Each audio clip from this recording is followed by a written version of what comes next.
Kita sambut Pak Luhut bersama-sama. Terima kasih. Proklamasi kami, bangsa Indonesia.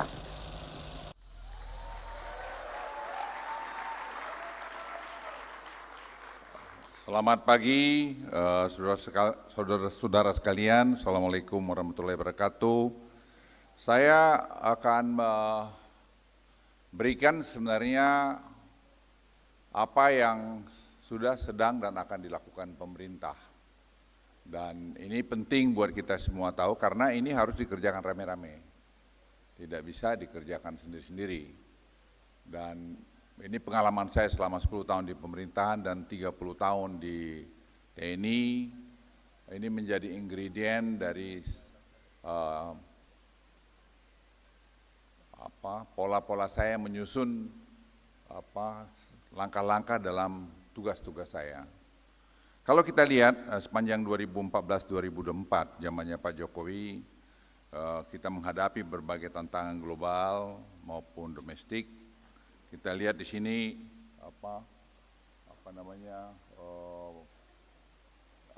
masalah pandemi, kelangkaan minyak goreng, ada perang Hamas Israel dan sebagainya. Jadi ini memang tantangan yang sangat banyak kita hadapi. Dan ini yang kita lalui dan kita bersyukur bahwa hari ini kita bisa melalui itu dengan baik. Dan uncertainty ini cukup tinggi. Tapi saya melihat kalau kita kompak, kalau kita satu, saya sekarang yakin tidak ada yang nggak bisa kita selesaikan. Karena dalam perjalanan itu kita sudah buktikan bisa. Kita bisa membuat negeri ini lebih efisien dengan digitalisasi, dengan tadi orang-orang yang punya hati dalam bekerja. Jadi tidak selalu hanya orang pintar. Pintar tanpa hati yang baik, nggak ada gunanya juga, malah jadi maling nantinya. Nah, saudara-saudara sekalian, diharapkan pada berbagai tantangan ekonomi Indonesia mampu pulih cepat. Pendapatan per kapita, pengangguran, kemiskinan terus juga menurun. Kalau Anda lihat data-data ini, ya kita lihat semua data menunjukkan angka yang bagus setelah COVID. Jadi penanganan COVID itu berdampak kepada pencapaian ini semua. Jadi kalau COVID itu kemarin tidak kita tangani dengan baik, dampaknya itu akan terus berlanjut. Tapi kita bersyukur dengan teamwork yang bagus, yang kita underdog waktu itu, menjadi mungkin salah satu negara yang paling efisien dalam penanganan COVID-19. Dan itu buat saya pribadi menjadi satu hal tersendiri, karena saya belajar dari anak-anak muda yang di tim saya, bahwa digitalisasi itu menjadi penting. Anda mungkin masih ingat Peduli Lindungi. Peduli Lindungi itu yang tadinya saya ragu, bisa enggak gitu. Itu lebih 120 juta masuk di sana. Sehingga kita bisa mengontrol orang yang masuk restoran, sudah vaksin belum, kena COVID belum, dia atau tidak, dan seterusnya. Dan itu sangat membantu kita meng-contain penyebaran dari COVID itu. Nah dari pengalaman itu saya mendorong untuk kita masuk, untuk mendigitalkan seluruh sistem pemerintahan kita. Misalnya dengan e-katalog semua government procurement yang jumlahnya 110-120 miliar dolar itu kita masukkan dalam e-katalog. Dan itu kalau Anda lihat hasilnya sangat mencengangkan. Banyak orang yang tidak sadar bahwa, makanya saya bilang ada yang marah sama saya, OTT itu kampungan, memang kampungan karena tidak ada ekosistem yang kita buat sehingga orang ketemu dengan orang, dia bisa janji-janjian, dia akhirnya mencuri. Tapi sekarang kamu deal dengan mesin, deal dengan tadi di e-katalog. Waktu kita mulai e-katalog ini baru 50.000 item di dalamnya. 2 minggu yang lalu angkanya sudah 10,2 juta item di dalam itu. Jadi Anda bisa bayangkan perbedaan itu. Semua orang sekarang belanja, pemerintah pusat, daerah itu sudah belanja ke situ. Ya masih terus kita perbaikin, kita meluncurkan perbaikan-perbaikan di sana sini yang itu pasti mengurangi korupsi. Anda lihat number of corruption di Indonesia itu decrease significantly. Jadi itu membuat efisiensi di negara ini lebih bagus. Kalau kita lihat arahan Presiden dalam rakor pusat daerah kemarin, beliau menyinggung ini semua. Kita negara yang sangat kaya, kenapa? Kekayaan kita itu tidak bisa kita nikmati dengan baik, karena terlalu banyak korupsi. Dan saya lapor Presiden sebagai Ketua Dewan Ekonomi, saya bilang sebenarnya saya Pak Presiden sudah melakukan audit, meminta BPKP melakukan audit 6-7 bulan lalu, tapi belum sempat kita laporkan pada Presiden Joko Widodo, sudah pergantian. Nah dari potret yang kita ambil itu, kita melihat bahwa yang kita duga, saya katakan Presiden 30% kebocoran itu bisa lebih 40% atau mungkin 50% dalam beberapa tempat. Akhirnya kami rapat Dewan Ekonomi, kami paparkan angka-angka itu, karena kita bicara number, data, jangan bicara perasaan. Jadi datanya ini tunjukin gitu. Jadi Anda bisa bayangkan kemarin beliau mengatakan bahwa kalau kita bisa kurangin korupsi ini tadi katakanlah, atau kebocoran 30% itu sama dengan 30 billion US dollar. 30 billion US dollar itu bisa mungkin on top of 5% growth kita ini bisa mungkin 3-4% tambah. Assume 2% aja, itu sudah 7% pertumbuhan ekonomi kita. Jadi sebenarnya banyak yang kita bisa lakukan untuk membuat Indonesia ini tambah baik ke depan, dan Rapi bisa berperan di situ. Rapi bisa berperan, organisasi ini bisa berperan, jangan hanya relawan untuk memenangkan Presiden Prabowo saja, itu sudah lewat. Sekarang apa yang kita buat? Mengawal apa yang diarahkan oleh Presiden Prabowo kemarin di Sentul. Itu yang harus kita lihat. Jadi bagaimana, ini Anda lihat di belakang ini, Presiden minta semua ini kita perbaiki. Kenapa mesti traveling banyak-banyak, pengawal banyak? Saya juga bilang Presiden, saya dari dulu pengawal saya cuma 2 ya, sekarang ya 2 lah, karena 77 tahun umur saya takut jatuh juga, jadi ada yang ya tempat saya pegang-pegangan ya, walaupun masih kuat sih. Tapi ada yang orang yang berpengawal rame-rame, saya bilang, Presiden bilang, Bang saya ini sekarang dikasih 7 rangkaiannya, saya mau kurangin tuh rangkaiannya. Jadi saya bilang saya hanya 1 aja Pak. Karena saya Menko Polhukam, dulu saya tidak pakai. Tapi waktu saya Menko Polhukam diminta. Karena Bapak Ibu sekalian, sebenarnya kita tidak perlu terlalu ketakutan berlebihan. Atau keluar pergi rame-rame. Saya pergi ke luar negeri, ini ada deputi saya sini Pak Seto. Itu saya hanya dengan ajudan saya, sudah naik di pesawat terbang. Untuk apa saya pengawal yang lain? Kan tidak ada, tinggal naik tidur. Udah, nanti sampai sana dia jemput, dia ngomong, selesai kan? Make it simple. Kita masih membutuhkan pengakuan dengan banyak-banyak yang datang kita, inefisiensi lagi. Berapa banyak biaya perjalanan dinas? Biaya perjalanan dinas itu Presiden sampaikan kita potong setengah. Sekarang sedang dilakukan. Dan itu saya pikir terus berjalan, dan ini kuncinya menurut saya adalah ketauladanan. Ya, dalam semua ajas kepemimpinan yang saya belajar di TNI, di Kopassus, saya 27 tahun di Kopassus, kunci itu adalah ketauladanan. Anda harus menunjukkan, Anda sebagai pemimpin itu, bahwa Anda melakukan atau bisa dicontoh. Anda pelayanin, jadi saya selalu bilang ke anak buah saya, kita ini pemimpin melayani anak buah. Melayani masyarakat, bukan kita dilayani, jangan the other way round.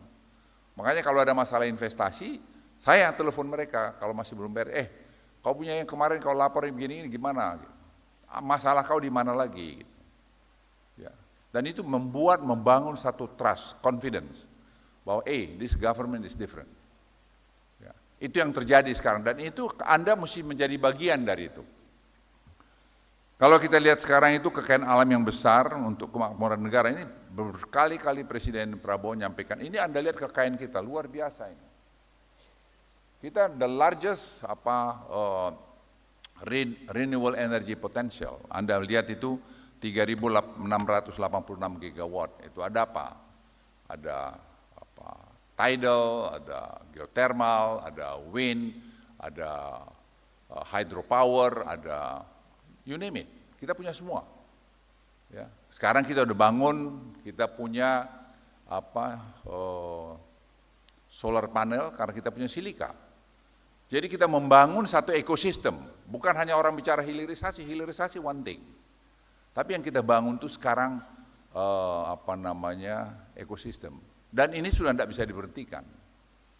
Hanya kita bagaimana tambah efisien, bagaimana tambah jauh lagi tuh hilirisasi itu. Misalnya nikel ke stainless steel.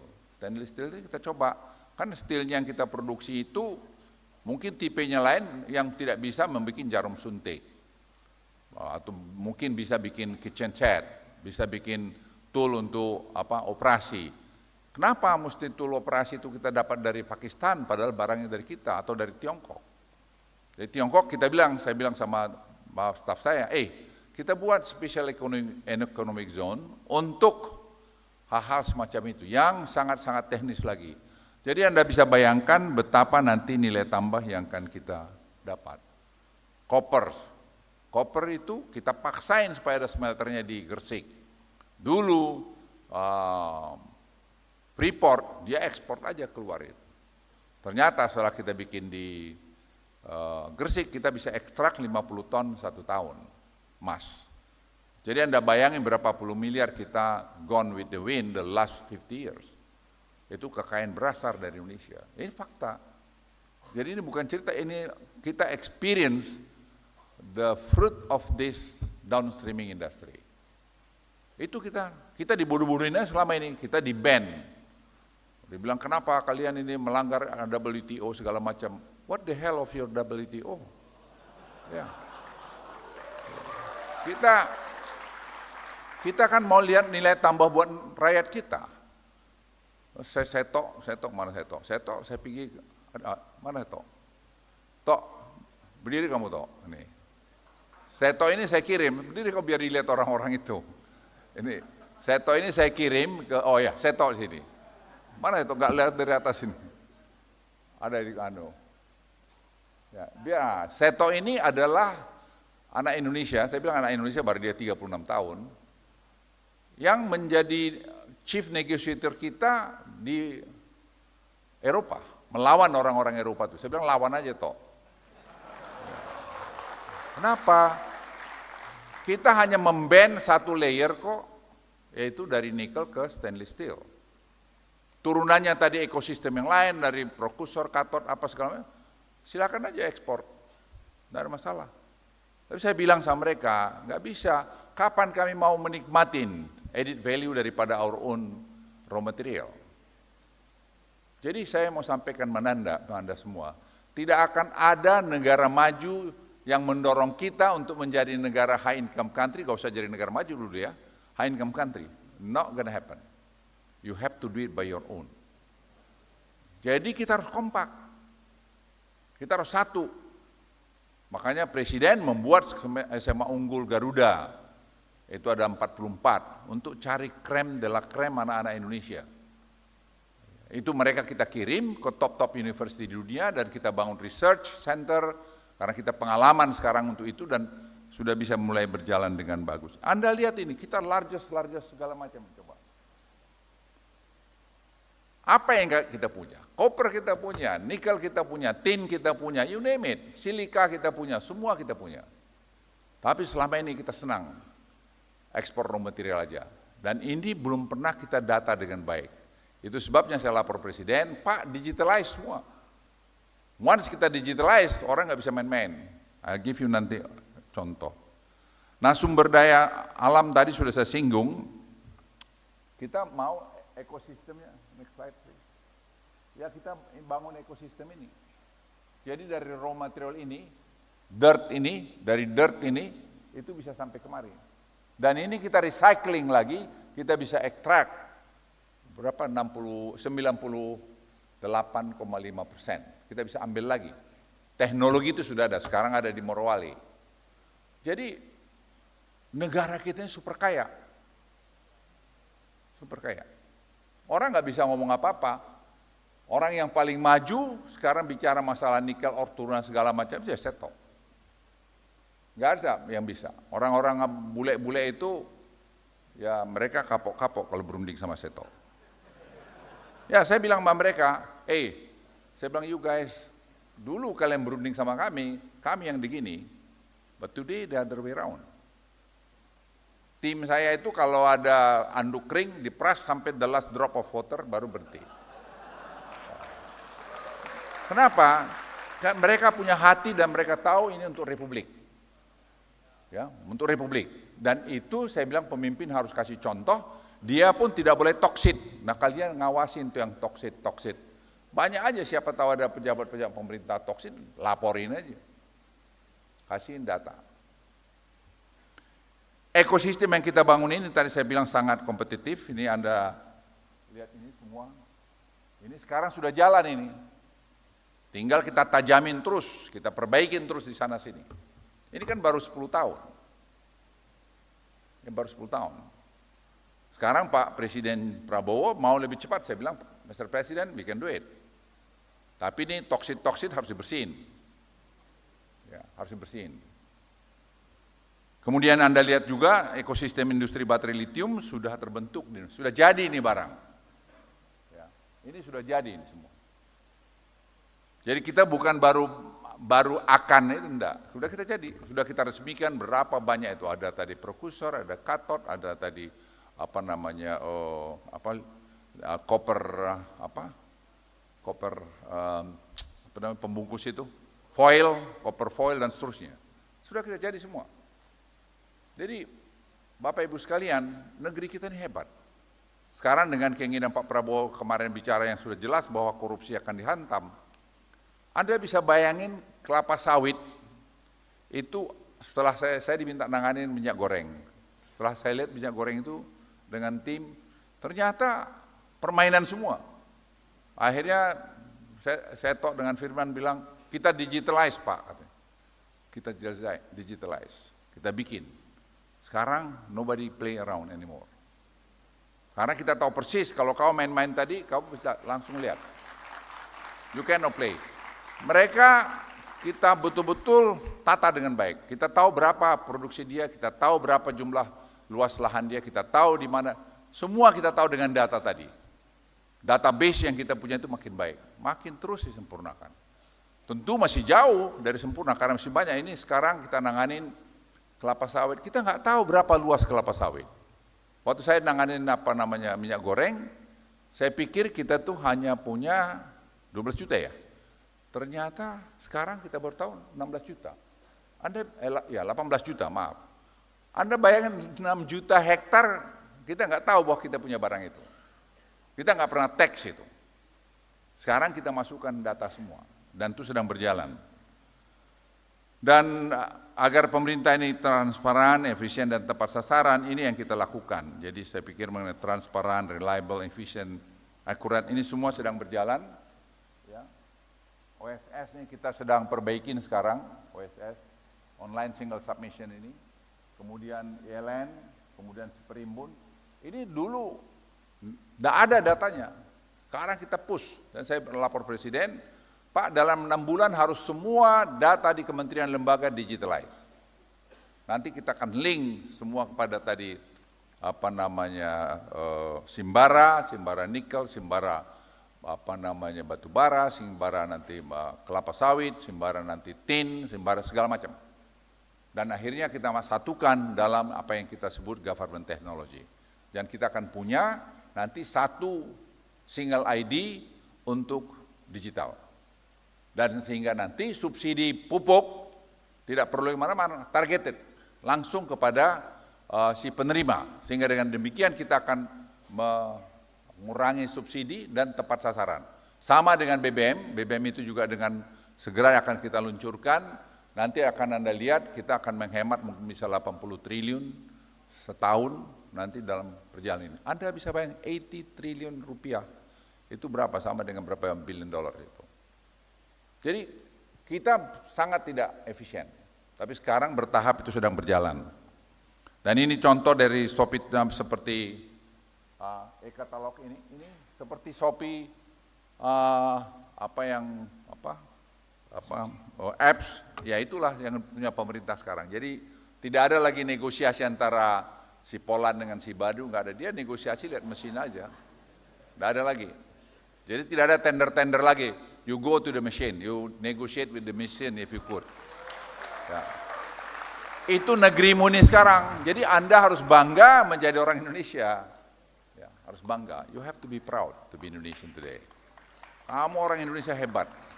Dan ini saya sampaikan di White House, saya diterima di White House itu 1 hari pernah 2 kali. Dan saya ngomong sama si Amos sama si Jack Sullivan.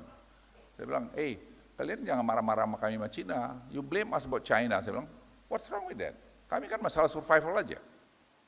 Kalian bilang nanti debt trap, nggak ada, kami bikin G2G dengan Cina, kami bikin tuh B2B, emang kita bego apa? Kita paham, kita nggak mau debt trap itu. Ya anak-anak muda di kantor saya itu hebat-hebat, mereka advice, Pak kita jangan bikin deal dengan China G2G, kita bikin B2B aja. Dan China very generous, dia punya research juga mau join dengan kita. Kita join research dia dalam metalurgi, dia kasih sumbangan lab terbaik di luar Cina untuk metalurgi di ITB. Kita nggak pernah punya, sekolah di ITB dulu tuh, sekolah teori dulu. Sekarang they have one of the best lab outside of China. 50 billion rupiah. Jadi kita berteman sama siapa aja.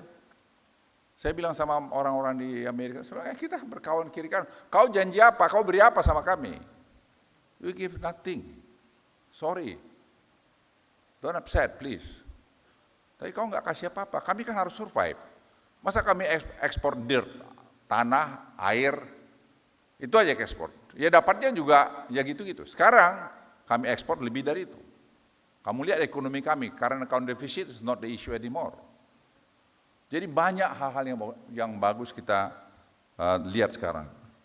Sistem digital ini juga sekarang kita buat dalam pengadaan dalam negeri, Anda lihat nih PDN segala macam, terus sektor minerba melalui sistem minerba, Simbara yang saya sebutkan tadi, ini saya kira sudah jalan semua ini. Sekarang kita tahu bisa traceable, kita bisa trace.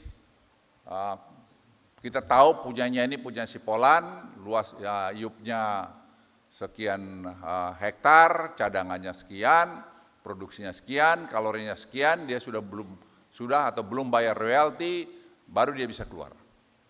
You cannot negotiate with the machine. They don't care who you are. They care about the data that you have. Oh dia boleh aja marah-marah kau. Itu saya bilang saya, Pak itu yang orang baju, ini banyak sekali waktu kita mau bikin timah itu yang bermasalah itu. Dia bilang ada baju kuning, baju ini, mau baju setan, mau apa, pokoknya masukin aja situ. Ya, nggak usah ragu-ragu, hajar aja saya bilang. Sepanjang you don't have any conflict of interest, just do it. As long as for the interest of our country, just do it aja. Who care? Dan saya tuh bilang, ya Pak kita kerjain, nggak ada yang saya juga. Mau ribut sama saya, ribut aja sini kalau kau berani. Ya. Kemudian kalau kita lihat ini saya pikir siapa masalah tadi yang saya jelaskan, Kemendak kita otomasi semua. Jadi Kementerian Perindustrian, Perdagangan, sampai pada consumer itu semua kita otomasi. Jadi kita bisa ikutin semua. Makanya Anda lihat harga minyak goreng, harga kelapa sawit, TBS kita maintain supaya tadi si petani-petani itu juga mendapat keuntungan. Nah, bagian daripada akhir dari penjelasan saya, sebenarnya pemimpin yang baik itu harus mampu memberikan solusi yang cepat, beradaptasi dan terus belajar. Saya quote dari Colin Powell waktu saya sekolah dulu di National Defense University di Washington, dia bilang itu great leader are always great amplifiers who can cut through argument, debate and doubt to offer a solution everybody can understand. Sebenarnya bagaimana orang membuat sederhana yang kompleks itu menjadi sederhana sehingga orang mudah mengerti dan mudah mencari solusi. Saya selalu di kantor saya itu karena masalah di Marves itu kan macam-macam itu. Ada peraturan yang tidak harmonis, ada sini dan segala macam. Ya saya robah, kalau saya nggak perlu harus robah peraturan, saya robah peraturannya. Tentu dengan aturan dan saya bikin cepat sehingga bisa jalan. As long as the interest of a country dan kita tidak ada konflik of interest, saya nggak pernah ragu untuk itu. Jadi saya lakukan. Dan itu kita mencari solusi semua. Dan pemimpin itu harus memberikan solusi. Dan pemimpin itu pejabat negara itu adalah pelayan publik. Ini yang tidak disadari. Banyak orang tuh merasa kalau dia jadi pejabat dia harus terus-terus dihormati. Untuk apa sih? Jalan biasa aja kamu. Saya jalan sama istri saya berdua aja, kalau berdua ya lebih enak berdua. Ya paling ada di belakang saya satu orang, ya siapa tahu nanti jatuh pula bapak ini kan gitu kan. Atau istri saya udah 75 tahun juga, jadi ya kita berdua udah mulai peot-peot juga lah. Ini saya kira saya hanya ambil decide pemimpin itu, learn, dan seterusnya. Nah pengalaman saya di Kopassus, ya, saya di Akademi Militer, saya sampaikan kemarin juga di lesson and learn kepada para menteri-menteri itu, ya, slide ini, di Akademi Militer itu ada 3, tanggap, tanggon, Trengginas. Dan itu terus mengakar dalam hidup saya. Tanggap itu kecerdasan kamu kau olah, tanggon itu kau punya karakter mental itu yang bagus, Trengginas kau itu sehat. Karena pemimpin yang tidak sehat, bagaimana kau memberi perintah kau batuk-batuk? Ya nggak bisa, you have to be firm. Ya. Dan ini penting, dan saya masih ingat dulu komandan kami di Akademi Militer, Brigjen Sudarto dari Breda, Akademi di Belanda, dia mengatakan, Luhut kamu ingat, ada 3 hal yang kau harus bawa dalam hidupmu, supaya kamu berkurang kemungkinan membuat salah. Kita manusia bisa bikin salah. Dia bilang, you have to do check, recheck, and check again. Check, recheck, and check again. Itu yang mengurangi anak buah saya pernah korban di daerah operasi militer dimanapun selama saya di Kopassus. Saya mungkin termasuk orang yang kata orang tangan dingin, sebenarnya enggak. Ya itu, saya bikin sama anak buah saya berlatih sekeras-kerasnya. Kalau kau masih mau hidup, kau latih keras, dan saya latih keras. Dan saya latih dengan disiplin. Dan saya cek, dan saya recheck, and check again setiap langkah kami mau melakukan operasi. Dan itu saya lakukan selama saya jadi menteri, dan saya kira anak buah saya yang hadir di sini mereka tahu mengenai itu. Saya pasti telepon dari mana saja. Saya pasti tanya, ini kemarin sudah sampai di mana kau buat? Bagaimana progresnya? Kenapa? Masalah itu bergelombang terus hadir. Jadi kalau kita tidak bisa selesaikan, itu tidak bisa. Ini tadi zaman saya muda ini dengan Pak Tri Sutrisno, ini kami berlatih waktu itu di Halimun dengan Special Air Service dari Inggris yang saya buat joint exercise dengan mereka. Dan sebagai kesimpulan, sebagai pemimpin itu, Anda dimanapun harus mampu mengidentifikasi masalah itu dengan benar, dengan tepat. Dan Anda harus memiliki kebijakan yang bagus. Ya harus bijaksana, wise. Kamu juga, kalau ayah saya ngajarin dulu, kalau kau bisa buat baik, buat baik. Ya, kalau kau bisa buat baik, buat baik. Doa yang terbaik itu adalah membantu orang lain. Jadi kau jangan berdoa di gereja atau di masjid atau di mana, kau sembahyang terus segala macam, tapi kelakuan kau tak jelas itu apa? Ya. Jadi setiap orang itu kemampuan kau, tolong aja. Ya. Saya bicara ini saya lakukan, bukan saya tidak lakukan. Saya lakukan di dalam semua hidup saya. Apa yang saya bisa bikin baik, saya bikin baik. Kenapa kita mesti marah-marah lama-lama? Kan semua yang di bawah langit ini ada waktunya. Ya, semua yang di bawah langit ini ada waktunya. Dan saya bilang sama anak buah saya, kalian pokoknya be yourself. Be yourself. Semua di bawah langit ini ada waktu. Enggak usah perlu sombong, enggak ada yang perlu disombongkan dalam hidup ini. At the end, kita juga pergi juga. Jadi kalau ada orang merasa, wah dulu saya yang membuat dia jadi ini, ya dulu. Sekarang dia udah jadi begitu, ya sudah kau harus hormat, mau diapain. Jadi jangan kita selalu bilang, oh dulu kalau bukan saya dia nggak jadi ini gitu. Ya that's the mystery of life. You know, that's a mystery of life. You have to respect itu. Jangan kalian itu kau berarti melawan kehendak alam ini, kehendak Tuhan. Jangan. Ya. Dulu Pak Jokowi itu kalau datang ke kantor saya, dia nunggu begini-begini tuh. Ya kan saya jenderal, beliau kan hanya bukan baru mau wali kota waktu itu. Tapi waktu dia presiden yang begini gitu loh. Wah, ya itu hidup kan. Ya kenapa kita mesti marah? Kan bukan kau yang buat. Alam ini yang sudah membuat rencana. Tuhan itu sudah membuat skenario. One day you going to be like this. Ya sudah lakonin aja. Jadi kita jangan pernah susah berlama-lama, terlalu gembira jawab banyak-banyak. Udah be yourself aja. Saya titip itu aja pada kalian. Percayalah Indonesia akan bagus kalau kita semua bekerja. Sekian, terima kasih.